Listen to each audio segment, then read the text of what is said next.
Oh, what's new in the world? Apparently Harvard made a crazy deal with Trump and will pay $500 million. Morocco has wild protests and it's getting worse and worse every day. Saudi Arabia bought EA, so now our new games are going to be from Saudi, I guess. And the military in the US told the generals that no one can be fat. And for the first time since 2019, the US government has shut down. So yeah, it's been crazy, so let's not waste any time and let's get started.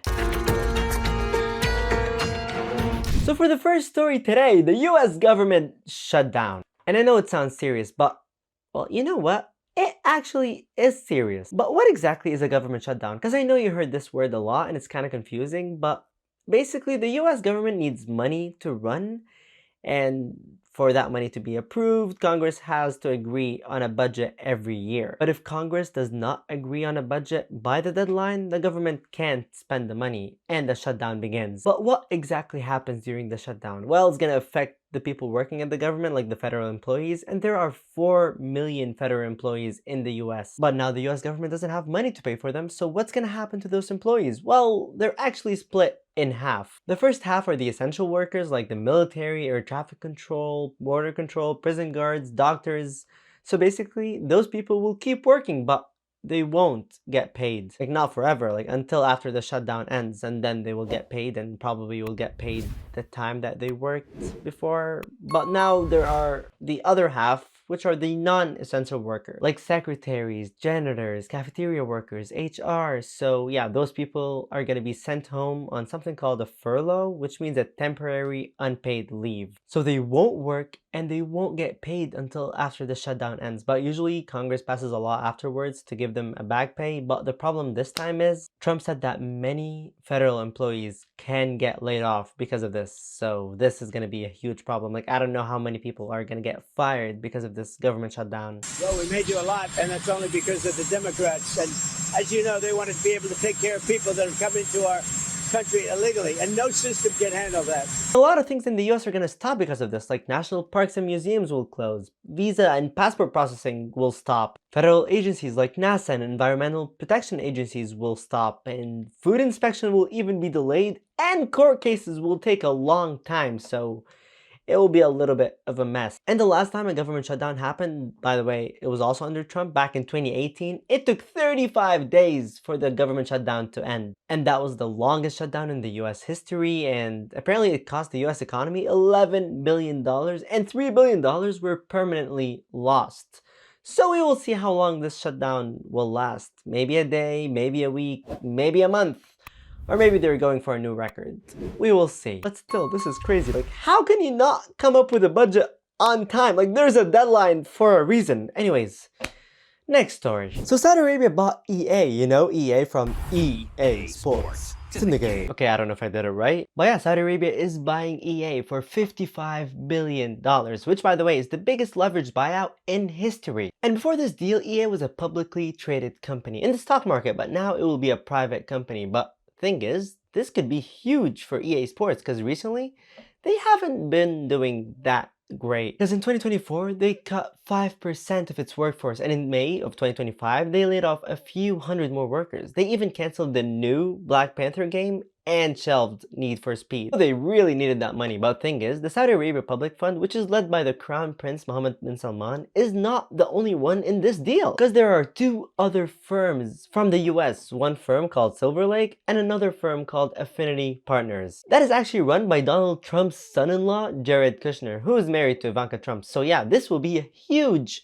deal, and apparently it will be finished between January and March of 2027 because it still needs government permissions. But now that Trump's son-in-law is in this deal, the deal will probably go through and Saudi Arabia will own EA. So we will see how EA's games are gonna do after Saudi Arabia buys them. Like maybe they will have less microtransactions because Saudi Arabia has a lot of money. Maybe they will get old games and make it better. No idea. But what do you think? Will the games be better or will they be more of a money grab like EA has always been?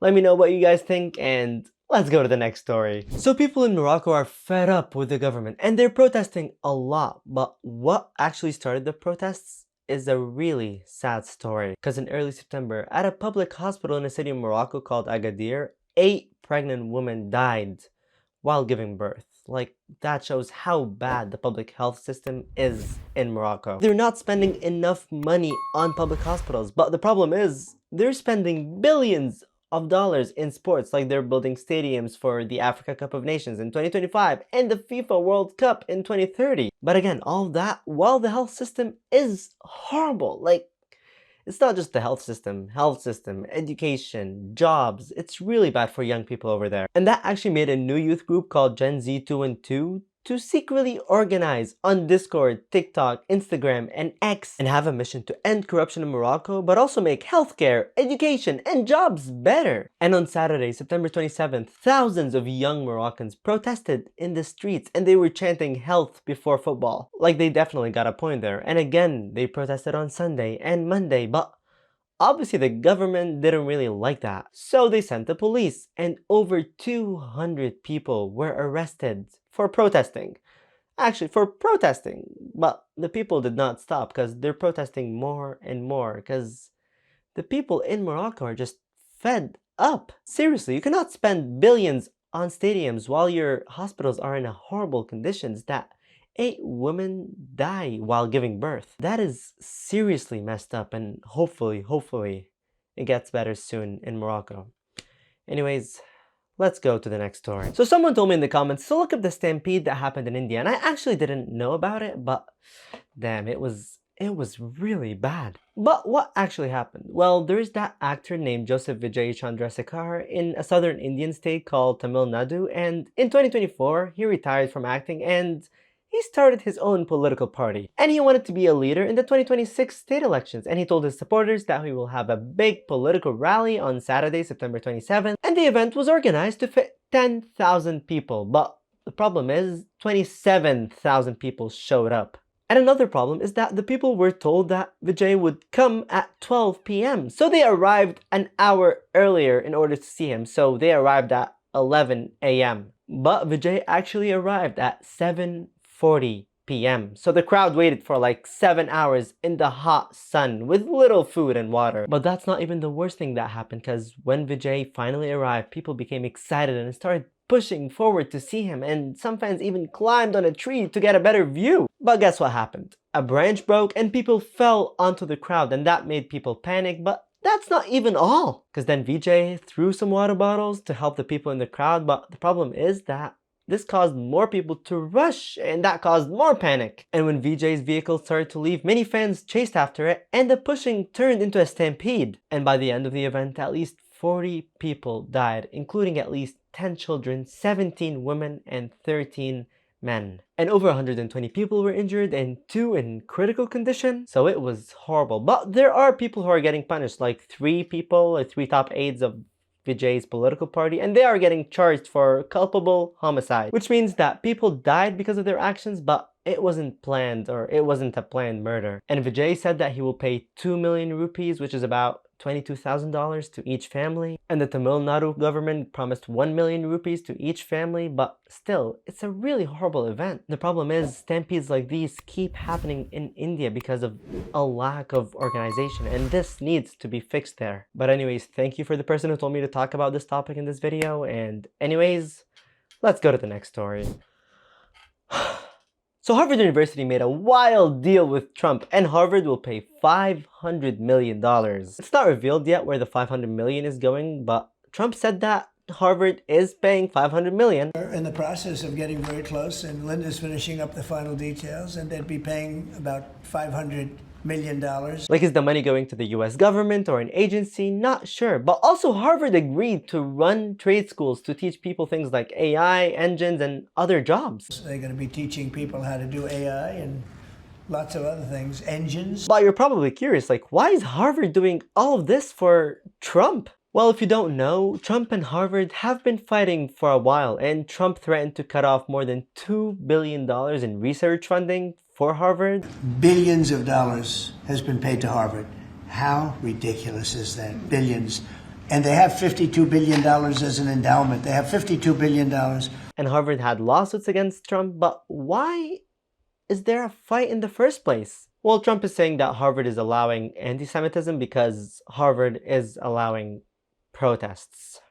Yeah. And by the way, they're totally anti-Semitic at Harvard, as you know. Also, Trump doesn't like the diversity and climate programs that Harvard has. So yeah, it hasn't been good between them. But the thing is, Harvard wasn't the only university targeted by Trump, because Columbia University was also targeted. And Columbia had to pay $220 million to get back their research funding. But Harvard was still fighting, like, until September 30th. Harvard even had 2 lawsuits against Trump saying that Trump was stopping the school's free speech. But problem is, on September 29th, Trump really hit Harvard hard because the government stopped all funding to Harvard, which apparently would make Harvard lose $1 billion every year, and that would mean layoffs, hiring freezes. So yeah, it was really hard on Harvard. So on September 30th, Harvard had to make the deal with Trump, and after the deal was done, Trump said that Harvard is now forgiven for its sins. So yeah, now Trump is kind of controlling America's universities as well, so apparently if any organization talks bad about Trump, Trump will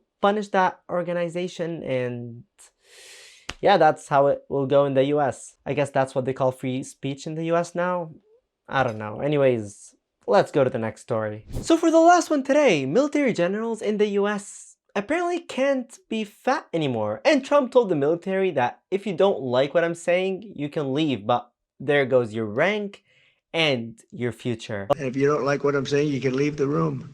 Of course, there goes your rank, there goes your future. But what was this whole thing? Well, the US Defense Secretary Pete Hegseth called a very rare mandatory gathering of top American generals and admirals. So he basically told them to all come to this meeting, and in the meeting he blasted the military leadership and called them fat generals. And he said that it was embarrassing to see out-of-shape leaders in the Pentagon. And he said that the Pentagon became too focused on diversity and political correctness, and he wanted a change. Likewise, it's completely unacceptable to see fat generals and admirals in the halls of the Pentagon and leading commands around the country and the world. It's a bad look.